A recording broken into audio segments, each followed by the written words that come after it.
சங்கீதம் அதிகாரம் 22. என் தேவனே, என் தேவனே, ஏன் என்னை கைவிட்டீர்? எனக்கு உதவி செய்யாமலும் நான் கதறி சொல்லும் வார்த்தைகளை கேளாமலும் ஏன் தூரமாயிருக்கிறீர்? என் தேவனே, நான் பகலிலே கூப்பிடுகிறேன், உத்தரவு கொடீர். இரவிலே கூப்பிடுகிறேன், எனக்கு அமைதல் இல்லை. இஸ்ரவேலின் துதிகளுக்குள் வாசமாயிருக்கிற தேவரீரே பரிசுத்தர். எங்கள் பிதாக்கள் உம்மிடத்தில் நம்பிக்கை வைத்தார்கள், நம்பின அவர்களை நீர் விடுவித்தீர்.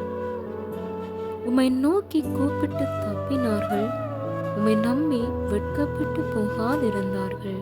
நானும் ஒரு புழு, மனுஷன் அல்ல, மனுஷரால் நிந்திக்கப்பட்டும் ஜனங்களால் அவமதிக்கப்பட்டும் இருக்கிறேன்.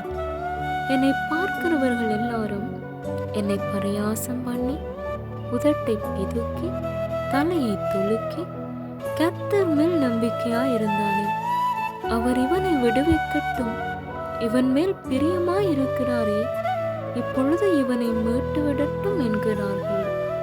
நீரே என்னை கற்பத்திலிருந்து எடுத்தவர், என் தாயின் முலைப்பாலை நான் உண்கையில் என்னை உம்முடைய பேரில் நம்பிக்கையாயிருக்க பண்ணினீர். கற்பத்திலிருந்து வெளிப்பட்ட போதே உமது சார்பில் விழுந்தேன். நான் என் தாயின் வயிற்றில் இருந்தது முதல் நீர் என் தேவனாயிருக்கிறீர். என்னை விட்டு தூரமாகாதே, ஆபத்து கிட்டி இருக்கிறது, சகாயரும் இல்லை. அநேகம் காளைகள் என்னை சூழ்ந்திருக்கிறது, பாசான் தேசத்து பலத்த எருதுகள் என்னை வளைந்து கொண்டது. பீறி கெச்சிக்கிற சிங்கத்தை போல் என் மேல் தங்கள் வாயை திறக்கிறார்கள். தண்ணீரை போல ஊற்றுண்டேன், என் எலும்புகள் எல்லாம் கட்டுவிட்டது. என் இருதயம் மெழுக போலாகி என் குடல்களின் நடுவே உருகிட்டு, என் பலன் ஓட்டை போல் காய்ந்தது. என் நாவு மேல் வாயோடு ஒட்டி கொண்டது. என்னை மரணத்தூளிலே போடுகிறேன். நாய்கள் என்னை சூழ்ந்திருக்கிறது, பொல்லாதவர்களின் கூட்டம் என்னை வளைந்து கொண்டது. என் கைகளையும் என் கால்களையும் உருவ குத்தினார்கள். என் எலும்புகளை எல்லாம் நான் எண்ணலாம். அவர்கள் என்னை நோக்கி பார்த்து கொண்டிருக்கிறார்கள். என் வஸ்திரங்களை தங்களுக்குள்ளே பங்கிட்டு என் உடையின் பேரில் சீட்டு போடுகிறார்கள். ஆனாலும் கர்த்தாவே, நீர் எனக்கு தூரமாகாதே. என் பலனை எனக்கு சகாயம் பண்ண தீவிரித்துக் கொள்ளும். என் ஆத்துமாவை பட்டயத்திற்கும் எனக்கு அருமையானதை நாய்களின் துஷ்டத்தனத்திற்கும் தப்புவியும். என்னை சிங்கத்தின் வாயிலிருந்து ரட்சியும். நான் காண்டா மிருகத்தின் கொம்புகளில் இருக்கும்போது எனக்கு செவி கொடுத்தருளினீர்.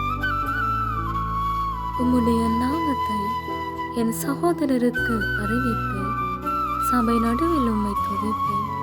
கர்த்தருக்கு பயப்படுகிறவர்களே, அவரை துதியுங்கள். யாக்கோபின் சந்ததியாரே, நீங்கள் எல்லாரும் அவரை கனம் பண்ணுங்கள். இஸ்ரவேலின் வம்சத்தாரே, நீங்கள் எல்லாரும் அவர் பேரில் பயபக்தியாயிருங்கள்.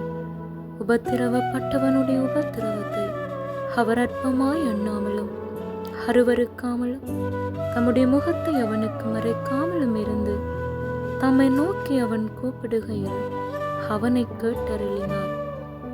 மகா சபையிலே நான் உம்மை துதிப்பேன். அவருக்கு பயப்படுகிறவர்களுக்கு முன்பாக என் பொருத்தனைகளை செலுத்துவேன். சாந்த குணமுள்ளவர்கள் புசித்து திருப்தி அடைவார்கள். கர்த்தரை தேடுகிறவர்கள் அவரை துதிப்பார்கள். உங்கள் இருதயம் என்றென்றைக்கும் வாழும். பூமியின் எல்லைகள் எல்லாம் நினைவு கூர்ந்து கர்த்தரிடத்தில் திரும்பும். ஜாதிகளுடைய சந்ததிகள் எல்லாம் உமது சமூகத்தில் தொழுது கொள்ளும். ராஜ்யம் கர்த்தருடையது, அவர் ஜாதிகளை ஆளுகிறவர். பூமியின் செல்வவான்கள் யாவரும் புசித்து பணிந்து கொள்வார்கள்.